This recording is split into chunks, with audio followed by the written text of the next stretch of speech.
El Pino is a large bunya pine located on the southeastern corner of Folsom Street and North Indiana Street in East Los Angeles, California. Wait, it's one tree? One tree, baby. This is the last species of this tree? In December 2020, an online rumor spread that a real estate developer was planning to fell the tree as part of a new housing development. Save my Pino. That was the that was a marketing. There were a few people there with the wrong signs. Yeah, they're really.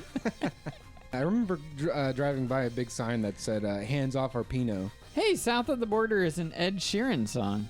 Oh, wait, is he talking about this down there? I think so.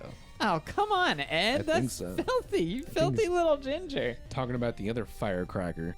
I don't know now, but in the past, you could dial 0 and you get an operator. But now, yes, I believe 411, you can get some sort of information. Something's going to happen. There will be a person there. I dare you to try. Should we try right now, live? Verizon Wireless 411 search. This call may be monitored or recorded. Hey everyone, welcome back to Wiki University, the podcast that combines comedy and learning, and it's summer session, so pretty light on the learning. I'm your Professor Kyle Berseth, and of course, as I am with every episode of WikiU, I'm joined by a student, not just any student, our number one student, top of the class, big man on campus, the only guy who enrolled for summer session, Hell Jheisson yeah. Nunez. Hell yeah. What's up, everybody? Yes, that is true. I'm a power top of the class. And on this, thank you. Well, first off, how could I forget? First off, welcome back. If it's your first time joining us, welcome. I hope you have a good time. And for those of you coming back, don't forget to rate and review us on Spotify and or Apple Podcasts. Yeah, and follow us on TikTok and Instagram at Wiki University. You said the people that are, if it's their first time listening, this is it's a great time to hop into WikiU. We're not going to be learning too much. You don't have to retain everything. We're not going to be quizzing you on it. When you were a kid, now I know your mom was a churchgoer. Oh, yeah. Now, did you ever go to new churches, like when you were traveling or out of town or somewhere else, and they would have the people that were new to the congregation stand up and be introduced, be singled out? No? I would. Well, first off, I would hate that. Oh, it's the worst. As a young kid, I was very shy when it came to an open space like that. I think it was maybe the high ceilings. I was never comfortable in church. My mom went to church. I did not go so often. But I think I mentioned before, I used to have a friend. Oh, good for you. Yeah, wow. yeah. Oh, that's nice. Friend. And then you came along and you replaced him. So, no, I used to have a friend who at times, his family were churchgoers, and I would go with them just because I'm already spending the night through the weekend with them. So it's I'm not going to be rude and stay home. Yeah. Even at a young age, I knew it's just, a serious thing. I don't want to be a dick about it. This is who they are. This is who they are. I can't stop it, nor should I make them work around my needs or whatever, especially as a 10-year-old. But I would love a 10-year-old if they did have that attitude. As your guest, I'd actually prefer that we change things up this weekend. We're not going to church. Cancel the church. We're getting donuts. But please don't forget the body and blood of Christ. I would love if you can get it to go and bring it back to me. I would ask them that. Oh, you're asking them for that. Yeah. I am kind of hungry, so if you guys want to stop by for lunch, make sure you bring me a little bit of body. Yeah, I want that donuts swished down with swished down. Sure. What do you call that when you a palate, wash it down? A little palate cleanser of Christ. Yes. Wine, right? Yeah, or the blood. It depends what phase you get it at. It depends what age you are, I guess, right? Because if you're 18 and older, you can drink the wine. If you're 18 and under, all blood for you. Wow. Isn't that how it goes? That's pretty dark. Yeah. I did. You're underage, so you're drinking blood. Now, granted, I did mention before I was not the churchgoer, so I'm not 100% familiar with all the, accoutrements that they do. It's crazy that you nailed it, though. Yeah, I know. Yeah. Spot on. Not the only one that nailed it. Anyway, sometimes I would be visiting other churches, and they'd have people stand up, and I don't know what was worse, because every once in a while it'd be like a small Pennsylvania church, like out in rural Pennsylvania, 50 people tops, little church where everyone can practically touch you. But Okay. I've also been to big ones where people where you're like just on an island among all these people sitting down. Anyway, Like a mega church? never went to a mega church, except the closest thing to a mega church I've done is our good friend. Maybe I should bleep his name. He wanted to go to something called Agape here in LA. He used to go when he lived in LA originally. Cool. And what kind of church is that? I would say it's more of they embrace spirituality. Okay, sounds very LA. Yeah, Okay. very LA. But you're saying he used to go to this back east? No, he used to go to it when he lived in LA the first time. Oh, I see. Okay. And he's like, Kyle, I need a little refresher. Do you mind if we go to Agape? Yeah. He was my house guest at the time, and I felt like, well, I guess it's about what he's doing. So we went tagged to along. Agape. Great. Okay, how was it? It was like a lot of singing, which is nice. I like the. I'm for singing. I'm not for the boring chats the monologues that they have. If I don't have to sing, and people can just sing, great, whatever. I mean, I still don't want to be there, but great. Yeah. I mean, it depends who's singing. I would love to be there. Some of the greats came from For church sure. choirs and stuff like that, Yes. The Jessica Simpsons of the world. Exactly. But at Agape, I will say, this is a time I was really getting into film and movies and kind of understanding the film industry a little more. Yeah.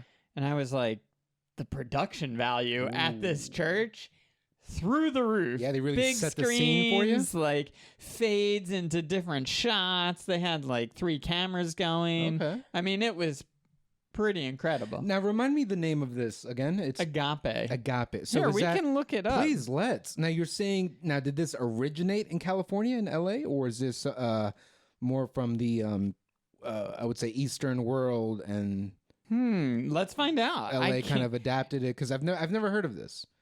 I had never heard of it either. I'd never heard of a church for like spirituality. Should we just jump off here as our topic? I mean, I had another topic all queued up and ready, but we've had some kind of religious episodes. They're not that fun. Sometimes we go down a Christian hole, and I don't like it. Religion, And I don't think I'm alone. Religion. It's a heavy topic. It is a heavy topic. As much as I plead to to take it as not, it seems to always turn into a serious subject. But no, real quick, I want to know. So I've never heard of a church for spirituality. Has this been on for a while? Like, is this what Madonna was on? Remember when she was like into Kabbalah or something? I thought Kabbalah was Jewish related because she. Again, I'm not religious, not familiar with. Yeah, well, you seem very religious interested. Oh, Because you're asking multiple questions about multiple religions. I can't even get the explanation of the first one out, and you're already on to Kabbalah. I'm religiously vicarious. Gross. Okay, so agape, in Christianity, agape is the highest form of love, charity, and the love of God for man and of man for God. This is in contrast to philia, brotherly love, or some other word, self-love, as it embraces a deep and profound sacrificial love that transcends and persists regardless of circumstance. That's Philadelphia was named after that. Yeah. That's right. Well, that's what they call it. That's the brotherly love portion, Right. not the agape love. Not the agape. So, okay, so is this telling us that it is what? It is like like that term is mentioned in the Bible or in the Quran this or something? doesn't sound like what I went to. This sounds like more of a term or a concept Okay. within Christianity. So I I hate think- to do this. I think because of that, humans took it as like, we should have a temple to worship this kind of spirituality. Yeah, I guess based on the overall concept of agape, but the Agape Church of Los Angeles, I don't want to go off of Wikipedia. like leave Wikipedia for No. other information. We can't leave campus. So if Can't leave if campus. it's not in here, I'm sorry. It's not relevant or real. We'll just have to go by my perception. Now, Agape is a church that embraces spirituality with tremendous production value. Again, I feel like a big part of why I was not interested in at least the church, because I feel like there's a huge difference between religion and then the actual location, the church going process. Yeah. There's a lot of people that actually are about the religion, but they're like, I don't need to go there Sundays to worship. Like, God is everywhere all around, right? Interesting, because for me, the only reason I would find myself going to church now is for the architecture. Okay, but that's a totally different interest. Exactly. Yeah. Let's get off of Agape. I mean, this was just to say all first timers to WikiU are welcome. Yes. So my topic today, Jheisson, we're just going to jump around from here. So if something interests you Let's do it. after this isn't like a big hard-hitting topic. It's a tree. A tree. It's called El Pino, or the pine tree for me and my Anglo The folks. layman terms. Yeah. Okay. And it's a specific tree in Los Angeles. Oh, I thought pine trees were just pine trees. Like, I don't know why it's called El Pino, because it's not a pine tree. okay, now I guess it is a type of pine tree, but not in the traditional sense. okay, because when I think pine tree, I just think of the Christmas tree. well, no, the what's it called? Those car fresheners. Oh, yeah. Well, that looks like a Christmas tree, right? That's more of a spruce, I think. Okay. So here's what this looks like. Okay, I like that, and it does look very penile. Oh, well, I guess El Pino does sound like penile. So if you want to make that leap in logic, yeah. Yeah, I mean that or maybe it's maybe I'm just projecting. You know, that was my nickname, El Pino. You know, Is that right? Yep. I was a huge dick in high school. So Whoa, yeah. man, that's tough. Yeah, I grew into it. Oh, there you go. And then grew back out of it? Yeah. Shrunk out of it? I shrunk out of it. Yeah. Okay, so El Pino is a large bunya pine located on the southeastern corner of Folsom Street and North Indiana Street in East Los Angeles, California. Wait, it's one tree? One tree, baby. This is the last species of this tree? No. This Oh. is just one tree at one location. Oh, so the that article's- has a name. Oh, okay. Like, not all of these, not this species of tree. This is a bunya pine, but I knew it as a... Oh, I thought you were saying that this type of tree is El Pino. No. Like, oh, you see that's an El Pino pine tree. No, this is more like the Pino. Got it. Yeah. Okay, this is like the El Pino is the title of this tree, but the type of tree is what was it again? Well, I always knew it as a monkey puzzle tree. Okay, I can see that. So the Latin name for it, which I don't know, oh boy, I don't even think I can pronounce this. And I went You don't speak Latin? I went to tree school. Tree school. Yeah. Oh, that's right. I have a degree in landscape architecture, but I don't know what you know about plants, but around the world, if you use the Latin name, theoretically everyone understands what that plant is. Whereas if you say Use the monkey American- puzzle tree, some people might know it as monkey puzzle tree. Right, Other right. people might know it as bunya pine. Other people might know it as El Pino. Right. So you want to go old school? You want to go Latin on it? Theoretically, much Yeah. like the church, and we're back. Hey, I All like right. that. And everything goes back a little bit to the Latin, to the Latinese. A little bit. Yeah. The Latinese. Yeah, but people. Okay, so yeah, this is in Boyle Heights in Los Angeles, and it's on top of a small hill. Here's the history. The tree, a mature bunya pine, grows on the former property of Dr. Okuno, a Japanese dentist and intern in a World War II concentration camp. Whoa. Following release, Dr. Okuno received the land as a gift from an Anglo woman with whom his wife worked. There he rebuilt his business and amassed a huge library. After retiring, he took long strolls around East Los Angeles, greeting everyone and amusing the children with storytelling. Dr. Okuno is listed in the California Who's Who. Whoa. I don't know what the California Who's Who, but next to it says better source needed. On Dia de lo... I need to De go los to our Muertos? Spanish correspondent here. Dia de los Inocentes. I believe it's the day of the innocent ones. That sounds religious, so we're not going to go to that next. So on Dia de los Inocentes in December 2020, an online rumor spread that a real estate developer was planning to fell the tree as part of a new housing development. Oh, no. Although the rumor was false, it sparked outrage among the locals, enough for them to petition the city to, quote-unquote, save El Pino from being cut down. Nice. Art Gas... Save my Pino. That was the... that was a marketing... There were a few people there with the wrong signs. yeah, they're really... I thought they were coming to cut my Pino down and build condos on my crotch. Yeah, there was a big sign. I remember driving by a big sign that said, hands off our Pino. Was it Well, Pino? Pino. Yeah. Pinocchio. Art Gastelum, a local resident who owns the property on which the tree stands, reassured locals that he has no intentions to develop the property. And that's the person who owns it now, the property. Yeah, that's Art. Maybe we should take a WikiU field trip and meet him there. That wouldn't be bad. I mean, it's a vacant lot, but we'll email him ahead of time. But the tree's still there. The tree's still there, yeah. That's all we need.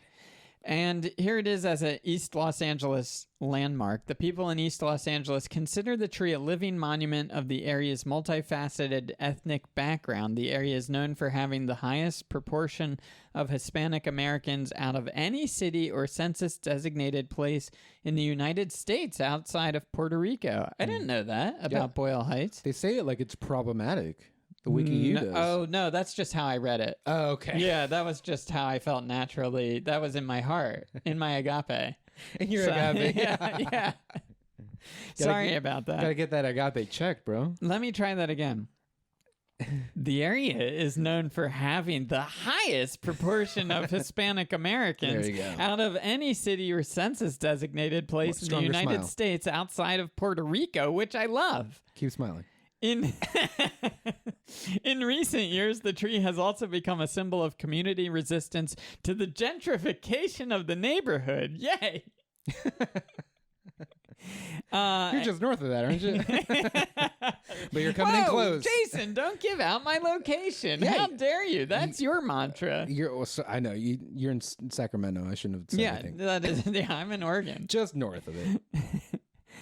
In pop culture, the El Pino is extensively featured in the 1993 Taylor Hackford movie Blood In, Blood Out. Have you seen that? I haven't. Oh, No. It was just very predictable, evidently. Yeah. No, I've been told to see it.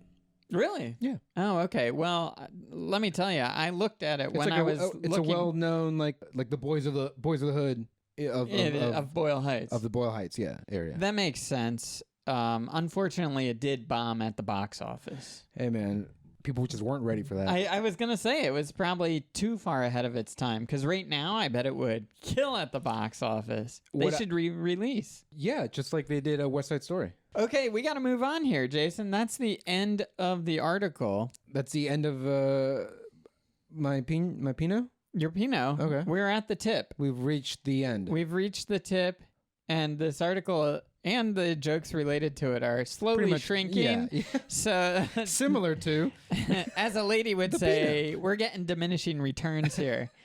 So let's move on. We could just go to East Los Angeles. I don't think we need to do that. We've practically lived there. We'll go on a field trip. For sure.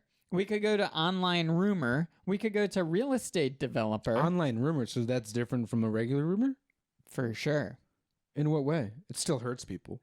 I don't know. Maybe an online rumor could spread where it sounds like your Pino is bigger than it actually is. Then maybe it doesn't hurt so much until people find out the truth. Is it bullying? I'm Online so bullying? sorry, Jheisson. It took me to just rumor. Okay. A rumor is a tall tale of explanations of events white lie. circulating from person to person and pertaining to an object, event, or issue in public concern. In the social sciences, a rumor involves a form of a statement whose veracity is not quickly or ever confirmed. In addition, some scholars have identified a rumor as a subset of propaganda, sociology, psychology, and communication studies have widely varying definitions of rumor. Sounds like there's rumors about rumor. Yeah, no one can get their story straight. Exactly. Rumors are also often discussed with regards to misinformation and disinformation, the former often seen as simply false and the latter seen as deliberately false, though usually from a government source given to the media or a foreign government. Oh, so disinformation is the fun one. Right. Misinformation just kind of takes on a life of its own, though. Yeah, it just kind of snowballs in, and then we don't know who's president after that.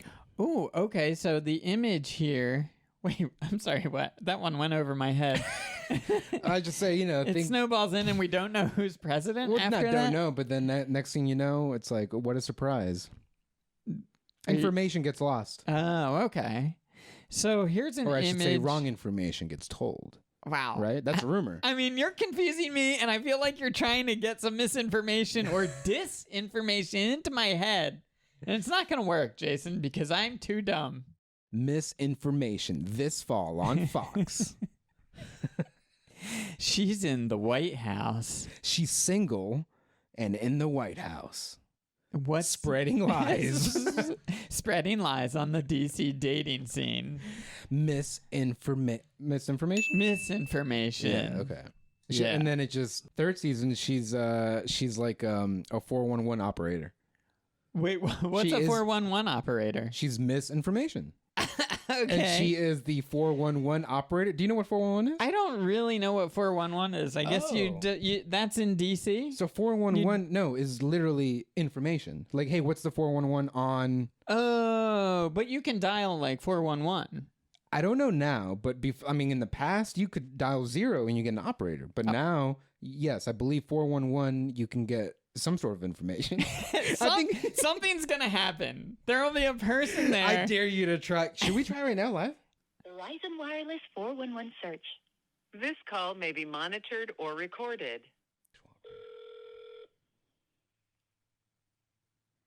And 411 They works hung up on me. every time. They hung up on me. You saw that, right? I saw that. They hung up on you. You didn't hang up on them. All right. Try not to get your Ouch. information from them. Yeah, you're getting some disinformation from them. Okay, so I see on the image here, it I says feel that... dissed. Oh, it's all right, Jason.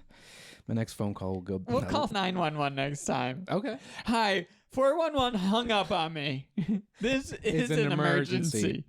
I see an image here. The 1930s Works Progress Administration poster depicts a man with WPA shovel attacking a wolf labeled rumor. Do you want to go to Works Progress Administration? I like that logo. Can I see that logo? I'm gonna get that tattooed, yo. Anything attacking an animal looks cool. What's WPH again? WPA is WPA? the Works Progress Administration. Do you want to find out more about it? I know Let's see what they do. a bit. Let's see So, what kind of work they do. Who are they helping out?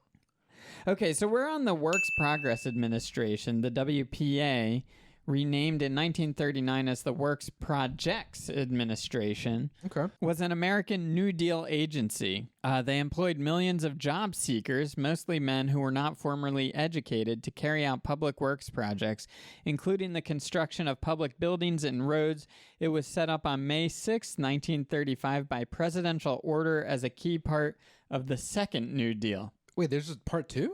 Part 2, the sequel. They were like, this first New Deal made so much money. Let's do a second deal. Wait, hold Second on. New Deal. I haven't heard about this. I mean, I'm sure maybe I did. I just does not ring a bell. So the second deal What about the couldn't have been as good as the first deal, was Wait, it? are you don't hear familiar about with it the too New much. Deal? The New Deal, yeah, that new.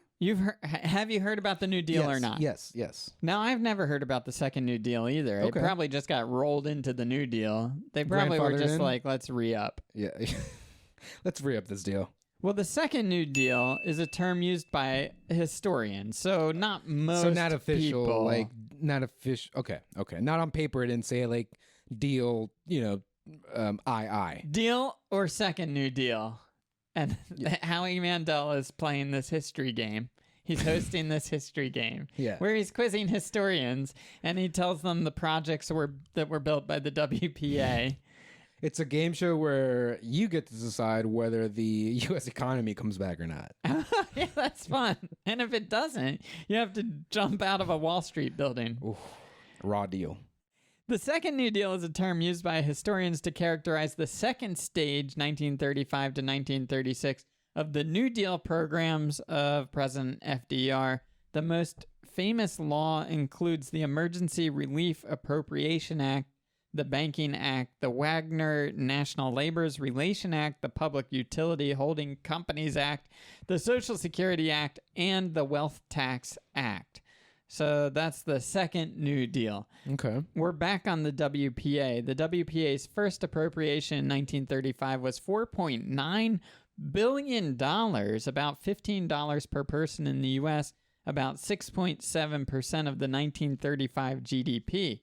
It was headed by Harry Hopkins. The WPA supplied paid jobs to the unemployed during the Great Depression in the United States while building up the public infrastructure of the U.S., such as parks, schools, and roads. We should have another WPA. Why not, right? Sounds like this deal was pretty solid. Lots of money behind it. I see here it was liquidated on June 30th, 1943 because of, get this, low unemployment during World War II. Wait, so what was liquidated? The WPA. The whole... How much was it?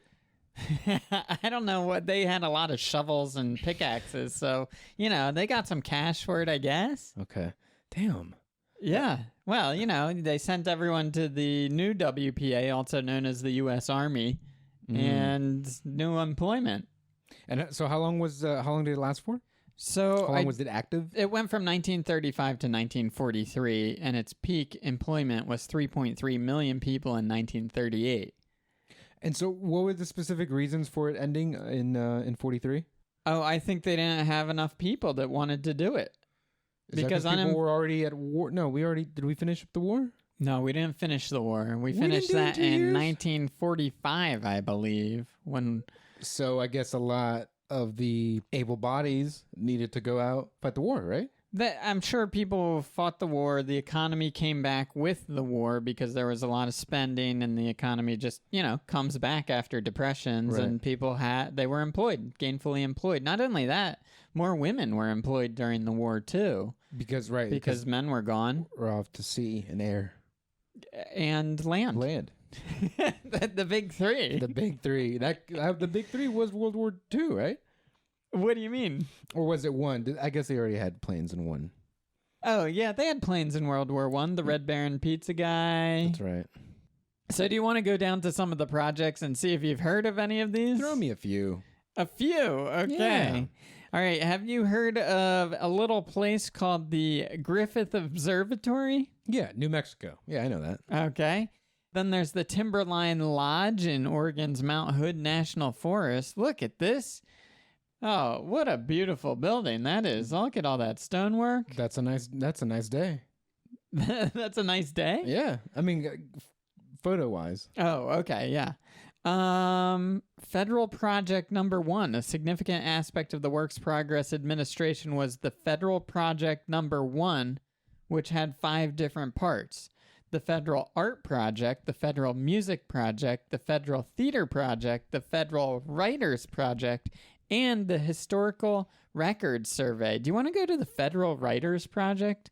Yeah, the ones who got the least amount of grant money? I'm curious, what were they... Yeah. Was this a propaganda effort? I'm going to lean towards yes.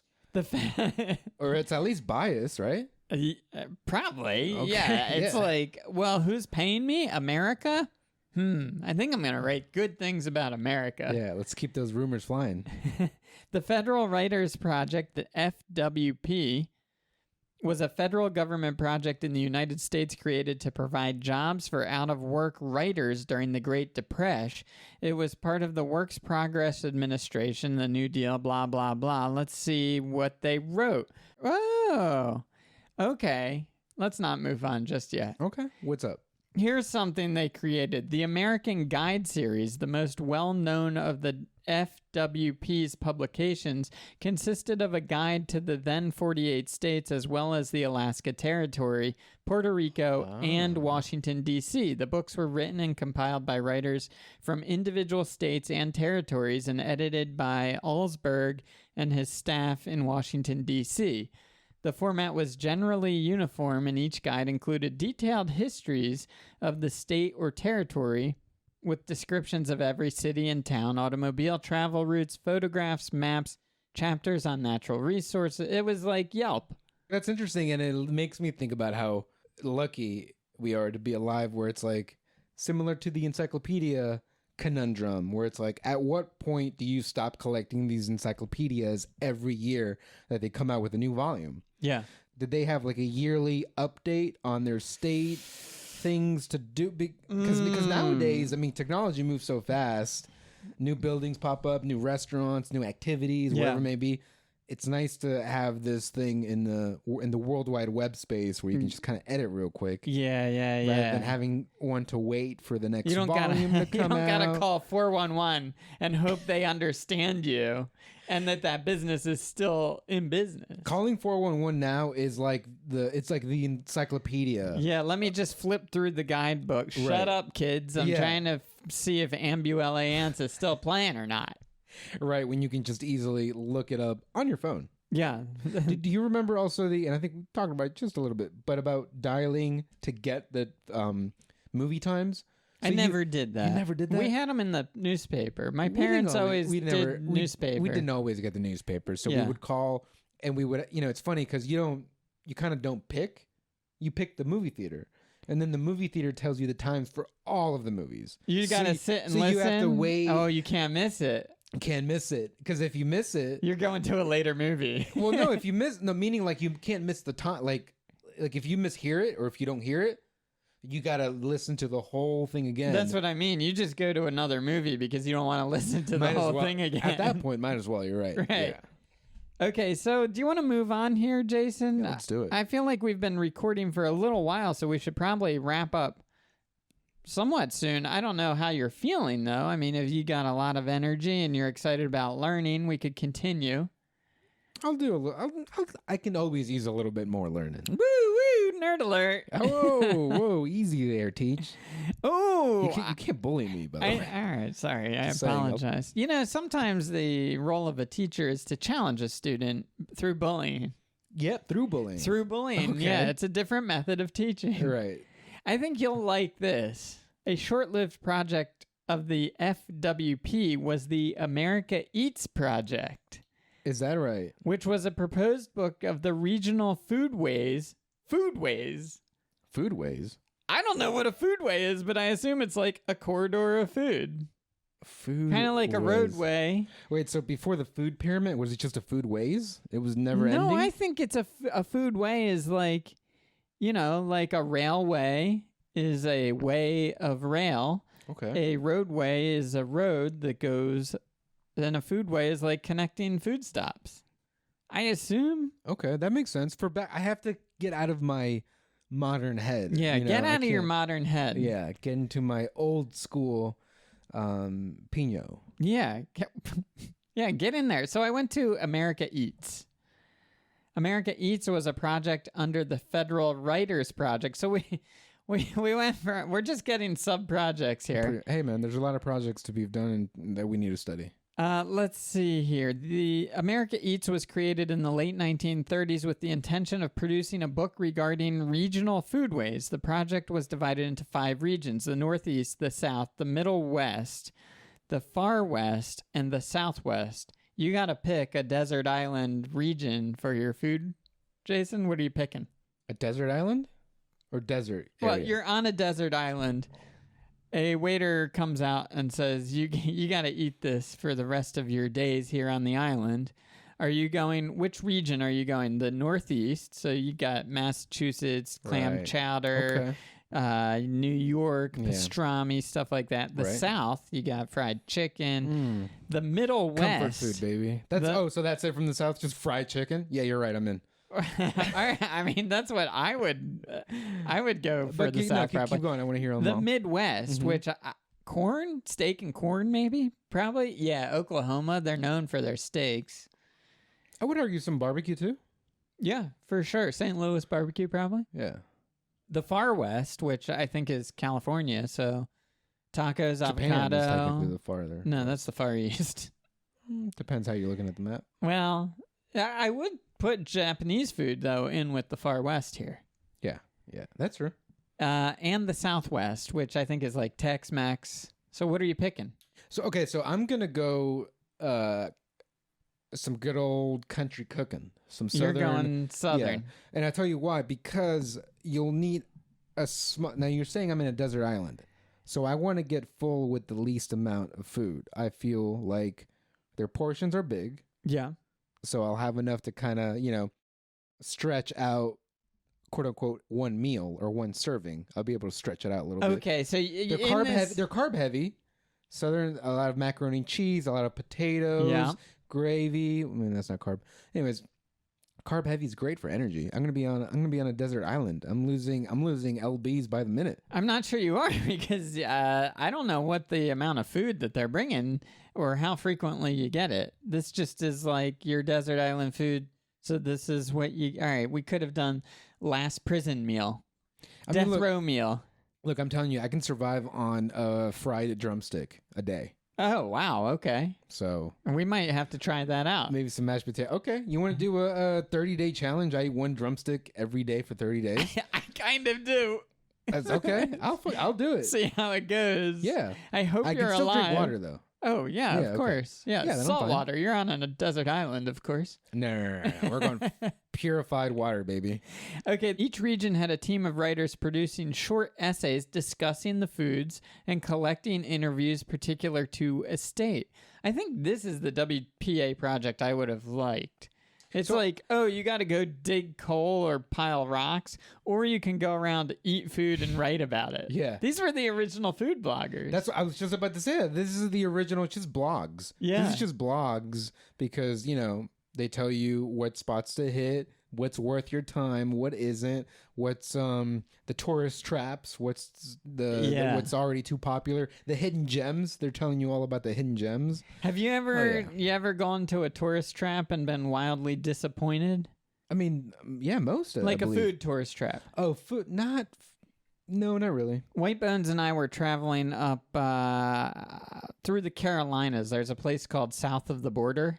Yes. Oh, I Are know you that. familiar with it? But they sell fireworks. Not They sell food. fireworks. They're known for their fireworks for sure. And I remember that as a kid because we Yeah. would drive from Delaware to Louisiana sometimes because Dad don't fly. That don't fly. And I remember South of the Border, it was like a good stop for the kids because there's fireworks galore. Not that love I it. could buy any of them, but I loved looking at them. But and even then, the colors of fireworks, Yeah. it's so stimulating. But it's yeah. like somebody give me a match. Yeah.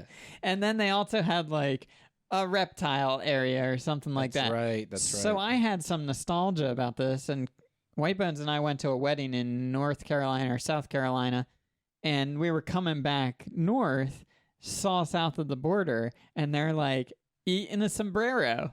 So we went to this stupid steakhouse that was a giant in a sombrero. Yeah, that was a giant sombrero, and it was like we walked in, and it felt like we walked into the 80s. Yeah, a yeah. time machine. Yeah. There's like a maitre d dressed up in basically a tux, Oh God. and it's empty, totally Why dead. if it's a Mexican restaurant, why are people in It's a a tux? steakhouse. But what's the sombrero then for? Well, it's South of the Border. Everything's got to be South Mexican themed. Okay. So now are you saying was the table in the shape of a giant sombrero or was No, the plate in No, the no. shape of a sombrero? Think bigger, Jason. Bigger. Sombrero size? The building was a sombrero. Oh, We what? ate inside a giant sombrero. Like it was made out of like hay and that kind of stuff? Like Let's go to South of the Border. Let's do it. Which was not a WPA project. Hey, South of the Border is an Ed Sheeran song. I'm going to go to the attraction. Oh, wait, is he talking about his down there? I think so. Oh, come on, Ed. I That's think so. filthy. You filthy little ginger. Talking about the other firecracker. Oh, man, does the curtain match the drapes, though? His firecracker, yeah. Whoo-wee. Yeah, light a match on that, too. That would smell. Okay, south of the border, the attraction, not Ed Sheeran's Pino. So, okay, real quick couple questions. Was this a south of the border restaurant, or it's a restaurant that's in the south of the border lot or premises? I will say the south of the border amusement area. Okay, so it wasn't like a sanctioned south of the border restaurant. It was. It was. Yeah, so it'd be like going to Disneyland and there's a sombrero building that you can eat in. Got it. In Disneyland. Okay. South of the border is an attraction on Interstate 95, U.S. Highway 301, and U.S. 501 in Hamer, South Carolina, just south of Roland, North Carolina. It is so named because it is just south of the border between North Carolina and South Carolina and was the halfway point to Florida from New York in the early days of motor travel. The area is themed in faux Mexican style. The rest area contains restaurants, gas stations, a video arcade, motel, truck stop, a small amusement park, a mini golf course, shopping, fireworks stores, and a motocross training complex. Its mascot is Pedro, a caricature of a Mexican bandito. I'm sure it aged well. So when are we going? Because all this sounded amazing. I was just like, oh, holy shit. They got an arcade. They got fucking, what was the other thing that piqued my interest? Probably the motocross that training complex. Yeah. And well, here's the design. The entire motif of south of the border can be described as internationally campy. South of the border is located, blah, blah, blah. Oh, here we go. Multiple souvenir shops, a campground, multiple restaurants, amusement rides, and a 200-foot observation tower with a sombrero-shaped 200 feet, huh? observation deck. So that way you can get a better view of 95 from above. We're going that way, kids. You can almost see Florida if you're looking south. Yeah, true. At least in Atlanta. So this is something I remember. It is also home to Reptile Lagoon, the largest indoor reptile exhibit in the U.S. Now, I believe, Jheisson, when you first moved to L.A., you went to a reptile convention, didn't you? We did at the like crypto center or whatever it was. So you're a reptile fan. I'm a reptile head. I'm a rep head. Or were you just reptile curious? Rep curious? Well, I'm beyond curious. I owned a reptile at one point. Remember 7 years? Oh, yeah. You owned 7 iguanas. I killed 6 iguanas. The last one survived and lasted for, I think, almost 10 years. And he did come up to at least a 7 foot 3 inches or so. Oh, wow. Here's the history. South of the Border was developed by Alan Schaefer in 1950. He had founded South of the Border Depot, a beer stand at the location in 1949 adjacent to Robeson County, which was at one time one of the many dry North Carolina counties. That must be exhausting to live in a dry county. I bet. Oh my God. Just having people over for dinner and you're like, can you go get some wine? Yeah, I'll drive 2 hours. My world kind of changed, not completely changed, but it's just very convenient to be able to buy liquor at a grocery store here. Oh, you can't do that in Virginia. Virginia, there is no liquor at grocery stores. They're ABCs. They're specifically government-sanctioned buildings that sell alcohol. What at a premium nightmare. Price. Right. Business was steadily expanded with Mexican trinkets and numerous kitsch. How do you pronounce that? Kitsch. You're not showing it to me. I don't know. Doesn't fucking look like Spanish. Anyway, What's Spanish where it has TCH in it? I don't know. I think it's more Jewish, maybe. Oh, okay. I'm gonna go to kitsch real quick. I bet you that means like It's like knick-knacky. yeah, knick-knacks. Cheesy. Doilies or something. Yeah. Kitsch is a term applied. Little Himmel, whatever figurines, Hummel figurines and stuff. Yeah. I mean, the image they have here is dogs playing poker. So, kitsch is a term applied to art and design that is perceived as naive imitation, gratuitous, or of banal taste. So probably like tacky, just tacky shit, like a beer Billy Bass. I'll one up you, and I'll say a velvet painting of Elvis. Yeah. A Elf on a Shelf. Ooh, Elf on a Shelf. Well, here's where things get exciting. So this guy, he's got Mexican trinkets coming in. He's got his beer stand. It's just expanding slowly, very organically. Right. The site itself also began to expand to include a cocktail lounge. So, you're driving down the highway. You're like, I could use a little pick-me-up here. Yeah, I got 8 more hours of driving to do. Yeah, to Florida. Let me get a few cocktails in me. A gas station, a souvenir shop. In 1954, they added a motel. In 1962, south of the border expanded into fireworks sales. Potentially, Oh, wow. That came late in the game. I guess. Over the years, the billboards with messages some considered racist and offensive Most consider it racist. changed to become tamer while still retaining the same tongue-in-cheek tone. Schaefer continued to deny his attraction was racist, citing the fact that he was known for hiring African Americans and even helping them to vote and standing up to the Ku Klux Klan. Now, correct me if I'm wrong, but it seems like, no offense to the African Americans, but it seems like the Mexicans would get to weigh in on whether or not this was a racist situation here. Yeah, but clearly you know that he thought black people were Mexicans. That's clearly what happened. Yeah. Like that's He's like, I'm white, and then there's everyone else. he's they're like what 2 hours from Myrtle Beach. They've never seen an actual Mexican. They don't know, so they figured they figured the person from Atlanta. They're like, oh, Close that's enough. Close enough. And I wonder what they you mentioned like they tamed it or whatever. Like what was it before? Like was it just Well, like everybody has to have Mexican accents? Like what was well, so it was egregious? the billboard. So The billboards, okay. If you have if the billboard to you has a Mexican accent, then you're flaring it up a little when you read it out loud. But I do believe that. Well, let's go to the mascot here because Let's I do it. think the billboards were related to the mascot known as Pedro. Right. Initially, Schaefer only used sombreros and sarapas in advertisements for south of the border. However, after Schaefer hired 2 men he had met on a business trip to Mexico as bellboys, people began calling them Pedro and Pancho, leading to the development of the Pedro mascot. So they didn't care honestly- what their name was. They're just like Pedro and Pancho. I got it. Honestly, I think Pedro's fine, but Pancho, I feel like, and I'm not saying that is not a Mexican name. I just feel like it's a very old school Mexican name. I think probably because people knew of Pancho Villa, which is, I don't exactly know, but I think Pancho Villa was a historical figure in the West or during during Texas's annexation from Mexico or where, I don't know. But I think it's a known name. Okay. Schaefer himself had previously dismissed criticism that Pedro is an unfair characterization of Mexicans and argued that Pedro's design is a light-hearted joke for the whites.